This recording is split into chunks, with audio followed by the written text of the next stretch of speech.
សួស្តីពុកម៉ែបងប្អូនដែលនៅប្រទេសកម្ពុជាយើងហើយនិងនៅលើភពផែនដីនេះទាំងអស់គ្នាអ្នកដែលកាន់ព្រះពុទ្ធសាសនាថ្ងៃនេះខ្ញុំលើកយកកថាមួយមកចែករំលែកឲ្យបងប្អូនបានស្ដាប់កថានេះដកស្រង់ចេញពីរឿងកលាយមន្តិជាតកសូមស្ដាប់ដូចទៅ1កលាយមន្តិជាតកបិដកលេខ58ទំព័រ44អាមាត្យឲ្យពោធិសត្វក្រាបទូលថាពិតព្រះអង្គជាធំជាងជនស្វានេះល្ងងប្រាជ្ញារបស់វាមិនមានទេវាបានបាច់សណ្ដែកមួយកំបងចោលអស់ទើបទៅស្វែងរកសណ្ដែកមួយគ្រាប់ដែលជ្រុះទៅពិតព្រះរាជាយើងទាំងឡាយក្តីជនទាំងឡាយដតីដែលលោភក្រៃលែងក្តីរមែងលះបង់របស់ច្រើនព្រោះតែរបស់តិចដូចជាស្វាបានលះបង់សណ្ដែកច្រើនព្រោះតែសណ្ដែកតិចដូច្នោះឯងព្រះអានន្ទថេរក្នុងកាលនោះជាព្រះរាជាក្រុងពារាណសីស្ដេចយាងដាក់ដំណាក់នៅក្នុងព្រះឧទ្យានចំណែកព្រះពោធិសត្វជាអាមាត្យជាអ្នកសម្រេចរាជកិច្ចទូទៅនិងជាធម្មានុហាសកៈបានស្ថិតនៅជិតទីប្រថាប់ព្រះរាជាគ្រានោះមានស្វាមួយចុះពីលើដើមឈើឆក់យកសណ្ដែកជីចំណីនៃសេះដោយដាក់ពេញក្នុងមាត់ហើយក្តាប់យកនឹងដៃទៅទៀតផងវាលោតឡើងទៅអង្គុយលើដើមឈើប្រុងនឹងស៊ីស្រាប់តែមានសណ្ដែកមួយគ្រាប់ជ្រុះពីដៃមកដីពេលនោះស្វាបានចោលគ្រាប់សណ្ដែកទាំងអស់ក្នុងមាត់និងក្នុងដៃចុះពីលើដើមឈើមករកមើលសណ្ដែកមួយគ្រាប់ការដែលរកមិនឃើញទើបវាត្រឡប់ឡើងទៅលើដើមឈើវិញអង្គុយសោកសៅខូចចិត្តដូចជាអ្នកចាញ់ក្តីគេដូច្នោះឯងគំនិតយល់ដឹងក្នុងរឿងនេះលះសុខតូចដូរយកសុខធំ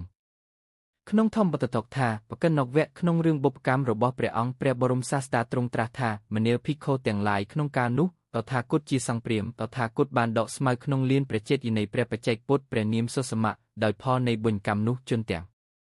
ឡាយទើបធ្វើផ្លូវ8យោជន៍ឲ្យរៀបស្មើដោយល្អប្រះចាក់បន្លានិងដង្គត់តថាគតចាក់ខ្សាច់គៀឲ្យស្មើក្នុងលានព្រះចេតិយនោះដោយផលនៃបុញ្ញកម្មនោះជនទាំងឡាយទើបចាក់ខ្សាច់គៀឲ្យស្មើក្នុងផ្លូវ8យោជន៍តថាគតធ្វើការបូជាដោយផ្កាឈើព្រៃចំពោះព្រះចេតិយនោះដោយផលនៃបុញ្ញកម្មនោះជនទាំងឡាយទើបរោយផ្កាឈើមានពណ៌ផ្សេងនៅតាមផ្លូវចម្ងាយ8យោជន៍ទន្លេគង្គៀក្នុងទីប្រមាណ1យោជន៍ដេដាសទៅដោយផ្កាផ្ទុំ5ពណ៌តថាគតបានប្រោះព្រំក្នុងទីលានព្រះចេតិយនោះដោយទឹកក្នុងលក្ខច័ន្ទដោយផលនៃបុញ្ញកម្មនោះភ្លៀងបកខលពោសីធ្លាក់ចុះនៅក្រុងវេសាលី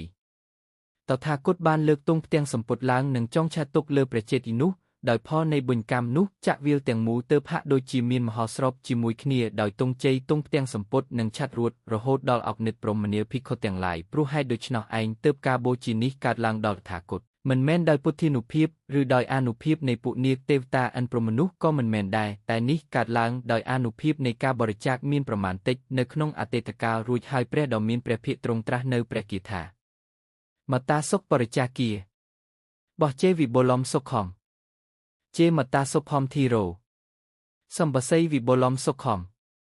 បើឃើញសេចក្តីសុខដ៏ធំទូលាយព្រោះលះបង់សុខល្មមប្រមាណអ្នកមានប្រាជ្ញាការឃើញសុខធំទូលាយក៏បីលះសុខល្មមប្រមាណចេញអត្ថកថាបណ្ដាបទទាំងនោះបទថាមតាសុខបរិច្ចាគាដោយសេចក្តីថាព្រោះលះសុខតិចតូចល្មមប្រមាណដែលព្រះដ៏មានព្រះភិក្ខទ្រង់ត្រាស់ថាមតាសុខំសុខដ៏ធំទូលាយបានដល់សុខគឺព្រះនិព្វានព្រះដ៏មានព្រះភិក្ខទ្រង់ត្រាស់ថាវិបុលំសុខំដោយសេចក្តីថាបើបុគ្គលបានឃើញនៅសេចក្តីសុខដ៏ធំទូលាយនោះ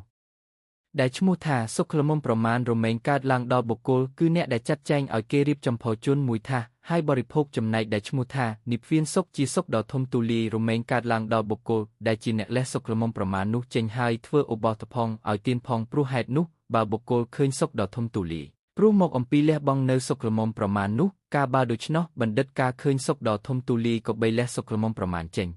រឿងនេះចប់តែប៉ុណ្នេះសូមចុចសញ្ញាកណ្ដឹងដើម្បីទទួលបានគុណធម៌អប់រំល្អថ្មីជាបន្តទៀតបានសូមអរគុណ